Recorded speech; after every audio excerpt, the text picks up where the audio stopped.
ಅಂಬೇಡ್ಕರ್ ಅವರಿದೆ.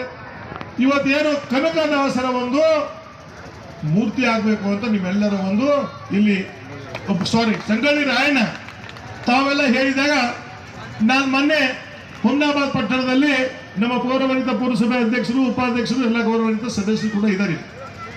ನಾನು general body ಮೀಟಿಂಗ್ನಲ್ಲಿ ನಮ್ದೆಲ್ಲ ಸದಸ್ಯರು ಮನೆ ಕರೆದಿ ಇವತ್ತೇನು ಇವ್ರದೆಲ್ಲ ಬೇಡಿಕೆ ಇದೆ ಸಮಾಜದ ಆ ಬೇಡಿಕೆ ಈಡೇರಿಸ್ತಕ್ಕಂಥ ಕೆಲಸ ಆಗಬೇಕು. ಇವತ್ತು ಜನರಲ್ ಬಾಡಿ ಮೀಟಿಂಗ್ನಲ್ಲಿ ಅದೊಂದು ಪ್ರಸ್ತಾವನೆ ಮಾನ್ಯ ಜಿಲ್ಲಾಧಿಕಾರಿಗಳಿಗೆ ಕಳಿಸಬೇಕು ಅಂತ ನಾನು ಹೇಳಿದಾಗ ಆ ಮೊನ್ನೆ ಮೀಟಿಂಗ್ ನಲ್ಲಿ ರಾಜಶೇಖರ್ ಪಾಟೀಲ್ ಅವರಿಗೆ ಸನ್ಮಾನ್ಯ ಶ್ರೀ ರಾಜಶೇಖರ್ ಪಾಟೀಲ್ ಅವರಿಗೆ ಮಾನ್ಯ ನಮ್ಮ ಪುರಸಭೆ ಗೌರವಾನ್ವಿತ ಅಧ್ಯಕ್ಷರು ಸದಸ್ಯರು ನಮ್ಮ ವಿಧಾನ ಪರಿಷತ್ ಸದಸ್ಯರು ಆ ಪ್ರಪೋಸಲ್ ಜಿಲ್ಲಾಧಿಕಾರಿಗಳಿಗೆ ಕಳಿಸ್ತಕ್ಕಂಥ ಕೆಲಸ ಮಾಡಿದಾರೆ. ಅದು ಅಲ್ಲಿ ಅಪ್ರೂವಲ್ ಆಗಿ ಬಂದ ಮೇಲೆ ನಿಮಗ ಜಾಗ ಕೊಡ್ತಕ್ಕಂಥ ವ್ಯವಸ್ಥೆ ಆದ್ಮೇಲೆ ನಿಮಗೆ ಇನ್ನೂ ಕೂಡ ಮುಂದೆ ಮೂರ್ತಿ ಅನಾವರಣ ಮಾಡಬೇಕು. ನಿಮಗೆ ಏನೇನು ಬೇಕು ಸಂಪೂರ್ಣವಾದಂತ ಸಹಕಾರ ತನು ಮನ ಧನ ಎಲ್ಲರೂ ಕೂಡ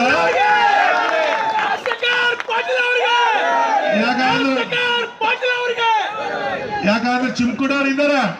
ನಾವು ಯಾವುದು ಸುಳ್ಳು ಹೇಳಿ ಸರಿತಕ್ಕಂಥವ್ರಲ್ಲ. ಸರಕು ಸರಗಿದ್ರು ನೂಕಿದ್ರು ಸರಕು ಹಾಗಿಲ್ಲ. ನಮ್ದು ನುಡದಂತೆ ನಡೆ.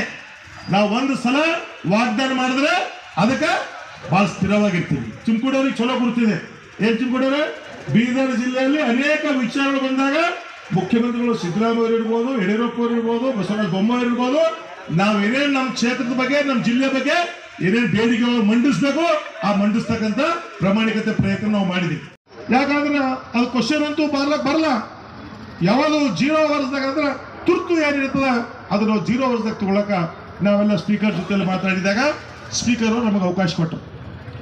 ನಾವೆಲ್ಲರೂ ಕೂಡ ಮಾತಾಡಿ ಬಸವರಾಜ ಬೊಮ್ಮಾಯಿಯವರು ಮುಖ್ಯಮಂತ್ರಿಗಳಾಗಿದ್ರು. ನಮ್ಮ ವಿರೋಧ ಪಕ್ಷದ ನಾಯಕರು ಬಹಳ ಚೆನ್ನಾಗಿ ಮಾತಾಡಿದ್ರು.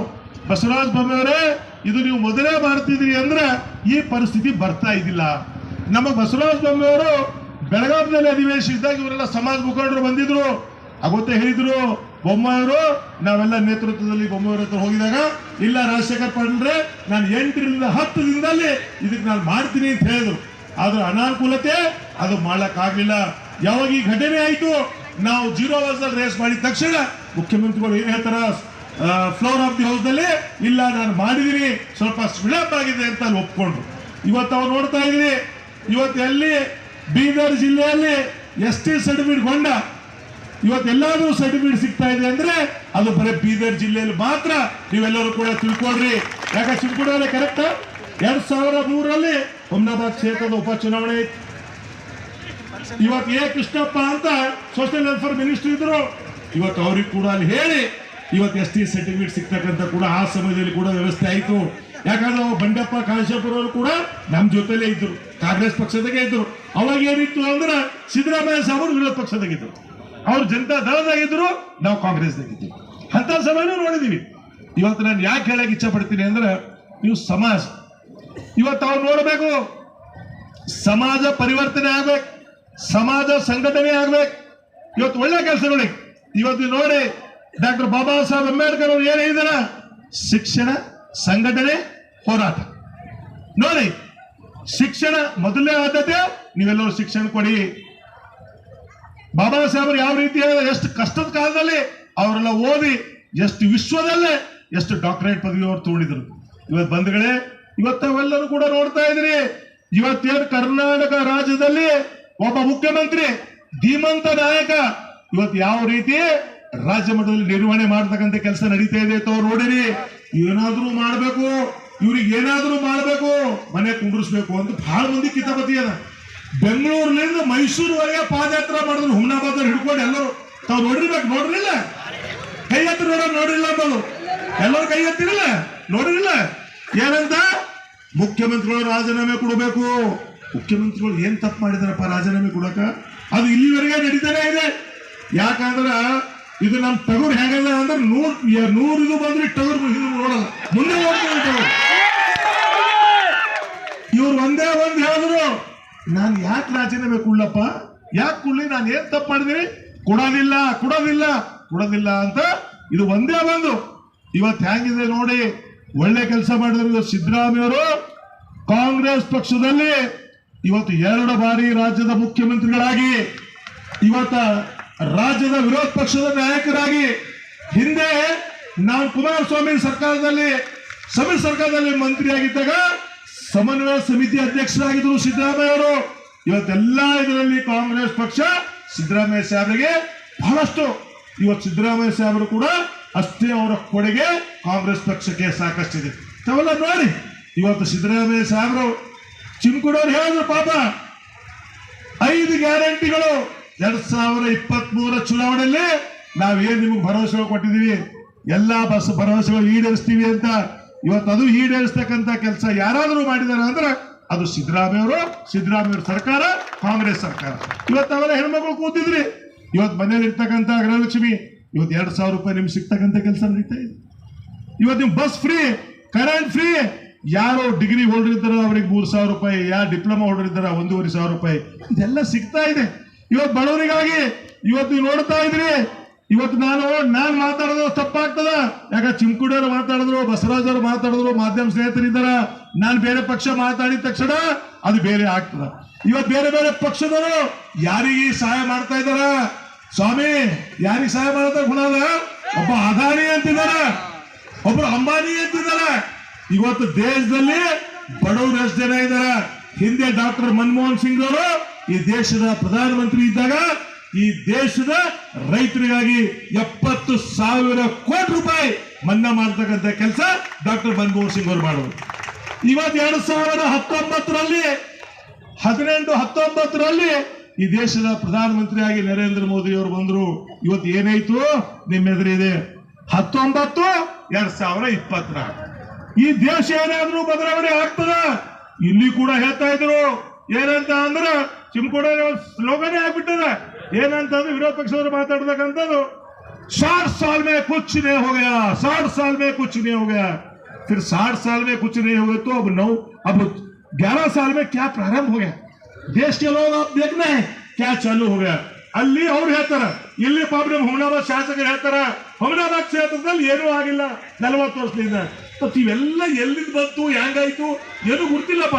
ಇವೆಲ್ಲ ಏನು ಹುಟ್ಟುತ್ತಲೇ ಆಗ್ತದ? ಈಗ ನೀವು ಹೇಳಿದ್ರಿ, ನಾನು ಹೇಳಿದ್ರೆ ಆಯ್ತದ? ಏನು 9 ತಿಂಗಳು ಆ ತಾಯಿ ಗರ್ಭದಕ್ಕೆ ಆ ಮಗು ಆಗ್ಬೋದು, ಹೆಣ್ಣಾಗ್ಬೋದು, ಗಂಡಾಗ್ಬೋದು ಹುಟ್ಟತಕ್ಕಂಥ ಇದೆ. ಇವತ್ತೆಲ್ಲ ಕೊಟ್ಟಂತ ಕೊಡುಗೆ ಇವತ್ತು ನೋಡ್ತಾ ಇದ್ರಿ, ಸಾಕಷ್ಟು ಅಭಿವೃದ್ಧಿ ಆಗ್ತಾ ಇದೆ. ಇವತ್ತೆಲ್ಲ ಯಾಕೆ ಬಂದಿದ್ರಿ?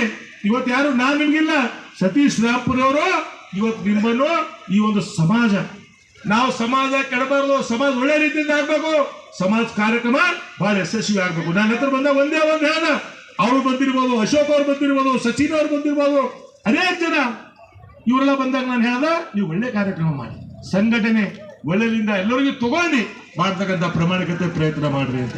ಇವತ್ತು ನಾವೆಲ್ಲ ಈ ಕಾರ್ಯಕ್ರಮದಲ್ಲಿ ಭಾಗಿಯಾಗಿದ್ದೀರಿ. ನಾನು ಇಷ್ಟೇ ಹೇಳಕ್ ಇಚ್ಛೆ ಪಡ್ತೀನಿ, ಯಾಕಂದ್ರೆ ಸಾಕಷ್ಟು ಸಮಯ ಆಗಿದೆ.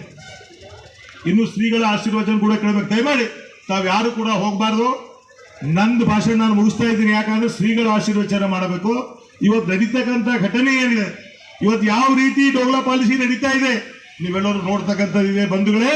ಇವತ್ತು ಸಿದ್ದರಾಮಯ್ಯ ಪರವಾಗಿ, ಸಿದ್ದರಾಮಯ್ಯ ವಿರುದ್ಧವಾಗಿ ಇವತ್ತು ನಮ್ಮ ರಾಜ್ಯದಲ್ಲಿ ಒಬ್ಬ ಅಪರೂಪ ವ್ಯಕ್ತಿ ಯಾರಾದ್ರೂ ಇದ್ದಾರೆ ಅಂದ್ರೆ ಅದು ಸನ್ಮಾನ್ಯ ಸಿದ್ದರಾಮಯ್ಯಜಿ ಅವರು. ತಮಗೆ ಗೊತ್ತಿದೆ, ಇವತ್ತು ಸಿದ್ದರಾಮಯ್ಯ ಅವರು ಕೊಟ್ಟಂತ ಕೊಡುಗೆ ಇವತ್ತು ಯಾರು ಕೂಡ ಮರಿಲಿಕ್ಕೆ ಸಾಧ್ಯ ಇಲ್ಲ.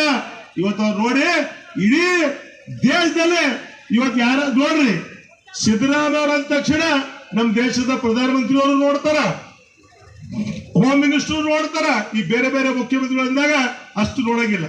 ಸಿದ್ದರಾಮಯ್ಯ ಬಂದ ತಕ್ಷಣ ಈ ಟಗರು ಮುಂದೆ ಬಂತು ಅಂದ್ರೆ ಇವತ್ತ ಅದರ ಸಲುವಾಗಿ ತಮ್ಮ ಜೊತೆಯಲ್ಲಿ ತಮ್ಮ ಸಮಾಜ, ಇವತ್ತು ನಿಮ್ಮ ಸಮಾಜ ಬಗ್ಗೆ ಹೇಳಬೇಕಾಗಿತ್ತು ಅಂದ್ರೆ, ಸಮಾಜ ಒಂದು ಸಲ ಏನಾದರೂ ಭರವಸೆ ಕೊಡ್ತು, ಮಾತು ಕೊಡ್ತು, ಈ ಸಮಾಜ ಬಹಳ ಒಳ್ಳೆಯ ಸಮಾಜ. ಏನ್ ಜೀವ ಹೋದ್ರು ಕೂಡ ನಾವು ಒಳ್ಳೆ ರೀತಿಯಿಂದ ಸಹಕಾರ ಮಾಡ್ತೀವಿ. ನಾವಿಲ್ಲ ಅಂದ್ರೆ ಇಲ್ಲ, ನಾವು ಮಾಡ್ತೀವಿ ಅಂದ್ರೆ ಮಾಡ್ತೀವಿ. ಇವತ್ತು ನುಡಿದಂತೆ ನಡೆದ. ಇವತ್ತು ನೀವು ಸಮಾಜ ಇನ್ನೂ ಒಳ್ಳೇದಾಗ್ಲಿ, ಮುಂದೆ ಬರ್ತಕ್ಕಂಥದ್ದಿಂದಲೇ ಯಾವ ರೀತಿ ಸಹಾಯ ಸಹಕಾರ ಸಂಪೂರ್ಣವಾದಂತ ನಿಮ್ ಜೊತೆ ನಾನಿದ್ದೀನಿ. ವಿಧಾನ ಪರಿಷತ್ನ ಸದಸ್ಯರು ಚಂದ್ರಶೇಖರ್ ಪಾಂಡ್ಲೂರ್ ಇದ್ದಾರೆ, ಭೀಮರಾವ್ ಪಾಂಡ್ಲೂರ್ ಇದ್ದಾರೆ, ಇನ್ನೂ ಅನೇಕ ಜನ ನಮ್ಮ ಪಕ್ಷದ ಮುಖಂಡರಿದ್ದಾರೆ, ನಮ್ಮ ಉಸ್ತುವಾರಿ ಸಚಿವರು ಈಶ್ವರ್ ಖಂಡ್ರೆ ಇದ್ದಾರೆ, ರೈಮಿಕರ್ ಇದ್ದಾರೆ.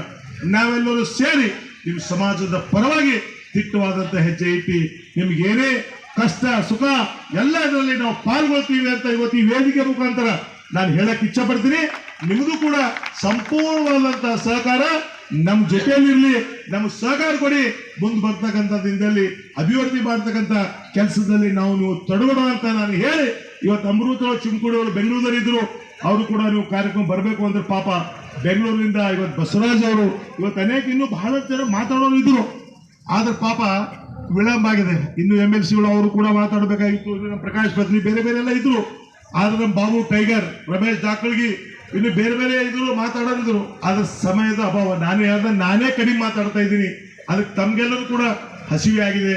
ಇವತ್ತು ಕೆಲವೇ ಸಮಯದಲ್ಲಿ ಶ್ರೀಗಳ ಆಶೀರ್ವಚನ ತಾವೆಲ್ಲ ಕೂತು ಸಮಾಧಾನದಿಂದ ಕೇಳಿ ಅವ್ರು ಹೇಳ್ತಕ್ಕಂಥ ಆಶೀರ್ವಚನ ನಮ್ಮ ಜೀವನದಲ್ಲಿ ಅಳವಡಿಸ್ತಕ್ಕಂಥ ಕೆಲಸ ನಾವು ನೀವು ಕೂಡಿ ಮಾಡೋಣ ಅಂತ ನಾನು ಹೇಳಿ, ಇವತ್ತೇನು ಸತೀಶ್ ರಾಂಪುರಿ ಅವರ ನೇತೃತ್ವದಲ್ಲಿ ಈ ಒಂದು ಕಾರ್ಯಕ್ರಮ ತಾವೇನು ಮಾಡಿದ್ರಿ, ಬಹಳ ಯಶಸ್ವಿಯಾಗಿ ಕಾರ್ಯಕ್ರಮ ಮಾಡಿದ್ರಿ. ಈ ಭಾಗದ ಕರ್ನಾಟಕ ರಾಜ್ಯದ ಒಬ್ಬ ಮಾಜಿ ಮಂತ್ರಿಯಾಗಿ ತಮ್ಮ ಕಮಿಟಿಯ ಅಧ್ಯಕ್ಷರಿಗೆ, ಉಪಾಧ್ಯಕ್ಷರಿಗೆ, ಗೌರವಾನ್ವಿತ ಸದಸ್ಯರಿಗೆ ನಾನು ಕೋಟಿ ಕೋಟಿ ಅಭಿನಂದನೆಗಳು ಸಲ್ಲಿಸ್ತೀನಿ ಹೇಳಿ ನಾನು 4 ಮಾತು ವಿರಾಮ ಕೊಡ್ತೀನಿ. ಜೈ ಹಿಂದ್, ಜೈ ಕರ್ನಾಟಕ. ಗ್ರಾಹಕರ ಸ್ಯಾಟಿಸ್ಫ್ಯಾಕ್ಷನ್ ನಲ್ಲಿ ನಂಬರ್ 1 ತೃಪ್ತಿ ದರದಾಯಕ ಶೋರೂಮ್ ನಿಮ್ಮ SP TVS ಶೋರೂಮ್ ನಿಮಗಾಗಿ ತಂದಿದೆ ಹೊಸ ಮಾಡೆಲ್ಗಳ ಹೊಸ ಬೈಕ್ಗಳು. ರೈತರಿಗಾಗಿ ಅನುಕೂಲವಾಗಿರುವ ಸೂಪರ್ ಎಕ್ಸೆಲ್ ಕೂಡ ಲಭ್ಯ. ಹಾಗಿದ್ರೆ ಹಿಂದೆ ಭೇಟಿ ನೀಡಿ SP TVS ಶೋರೂಮ್ ಮಾಲೀಕರು ಲೋಕೇಶ್ RG. ಹೆಚ್ಚಿನ ಮಾಹಿತಿಗಾಗಿ ಸಂಪರ್ಕಿಸಿ 8494951009. ನಾಗಲಕ್ಷ್ಮಿ ದಾಬಾ ಹತ್ತಿರ, ಗುಲ್ಬರ್ಗಾ ರೋಡ್, ಹುಮ್ನಾಬಾದ್ ನಲ್ಲಿ 24x7 ಸೇವೆ ಸಲ್ಲಿಸುತ್ತಿರುವ ಮಕ್ಕಳ ಹೈಟೆಕ್ ಗಗನ್ ಆಸ್ಪತ್ರೆ. ಬೀದರ್ ಜಿಲ್ಲೆಯ ಜನರಿಗೆ ಈಗ ತಮ್ಮ ಮಕ್ಕಳ ಆರೋಗ್ಯದ ಬಗ್ಗೆ ಚಿಂತೆ ಬೇಡ. ನಿಮ್ಮ ಜಿಲ್ಲೆಯ ಹುಮ್ನಾಬಾದ್ನ ಗಗನ್ ಆಸ್ಪತ್ರೆ ನೋಡಲು ಸುಂದರವಾದ ಕಟ್ಟಡ ಅಷ್ಟೇ ಅಲ್ಲದೆ ಮಕ್ಕಳಿಗೆ ತರಹದ ಆಟದ ಮನರಂಜನೆ ಜೊತೆಗೆ ಅತ್ಯುತ್ತಮ ಚಿಕಿತ್ಸೆ ನೀಡಲಾಗುತ್ತದೆ. ಇಲ್ಲಿ NICU 10 ಬೆಡ್ಸ್, PICU 6 ಬೆಡ್ಸ್, ಡಿಪ್ಯಾಕ್, ವೆಂಟಿಲೇಟರ್ ಸೇರಿದಂತೆ ವಿವಿಧ ಮುಖ್ಯ ಸೇವೆಗಳು ಕೂಡ ಲಭ್ಯ. ಹೆಚ್ಚಿನ ಮಾಹಿತಿಗಾಗಿ ಭೇಟಿ ನೀಡಿ ಗಗನ್ ಆಸ್ಪತ್ರೆ, ಪೊಲೀಸ್ ಠಾಣೆ ಹಿಂದುಗಡೆ, ಹುಮ್ನಾಬಾದ್. ಸಂಪರ್ಕಿಸಿ 9620618472 ಅಥವಾ 8846666532.